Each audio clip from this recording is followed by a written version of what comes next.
Africa মহাদেশ এটি একটি বিচিত্র মহাদেশ।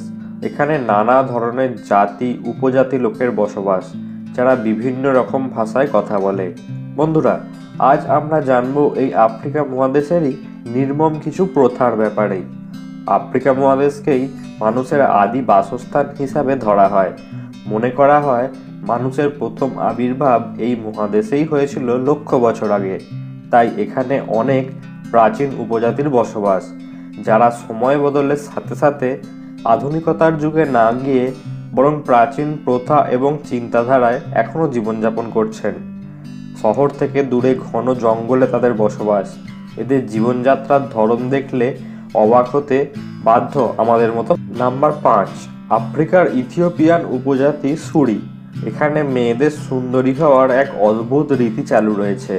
মেয়েরা সুন্দরী হওয়ার জন্য ঠোঁট কেটে লিপলেট বসান। নিজেদের কানেও ঠিক এই একই ধরনের প্লেট ব্যবহার করে থাকেন। বয়ঃসন্ধিকালে দাঁত ভেঙে বিভিন্ন রকমের আকার দিয়ে থাকেন। এতে নাকি বিয়ের সময় মোটা অঙ্কের পণ মেলে।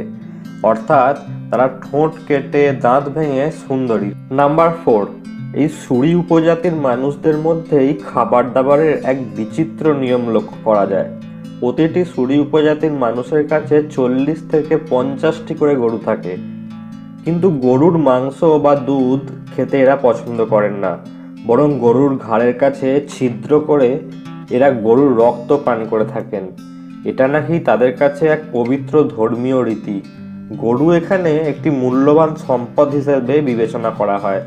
গ্রামে কারো বিয়ে হলে যৌতুক হিসাবে প্রায় 60 থেকে 70টি গরু বিনিময় করা হয়।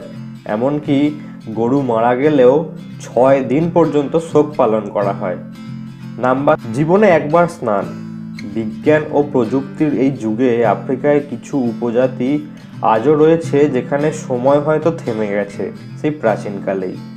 নামিবিয়ার হিম্বা এই গোষ্ঠীর মহিলারা জীবনে মাত্র একবার স্নান করেন, তাও আবার বিয়ের ঠিক আগে।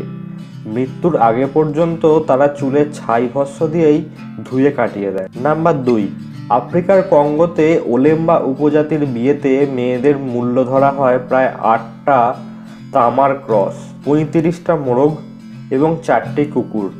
এখানে প্রধানত বিয়ে হয় মোরগ বিনিময়ের মাধ্যমে। নাম্বার 1, মানুষ খেকো মানুষ। আফ্রিকার কিছু উপজাতির মধ্যে এখনও মানুষের মাংস খাবার প্রচলন রয়েছে, তবে এগুলি ধর্মীয় গোঁড়ামি এবং কুসংস্কারের ফলাফল হিসাবেই ধরা হয়। এই ধরনের উপজাতির মানুষেরা তাদের শত্রুদের হত্যা করে তাদের মাংস খেয়ে থাকে। এদের মতে এর ফলে শত্রুদের শক্তি তাদের দেহে চলে আসে। বিভিন্ন দেশের সংস্কৃতি আলাদা, সংস্কৃতির সাথে সাথে বদলে যায় রীতিনীতিও।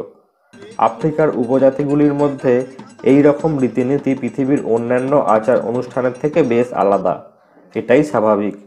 তো বন্ধুরা, কেমন লাগলো আমাদের ভিডিওটি? কমেন্টে অবশ্যই জানাবেন, এবং এরকম ভিডিও আরও পেতে চ্যানেলটি সাবস্ক্রাইব করে পাশে থাকা বেল আইকনটি প্রেস করে দেবেন।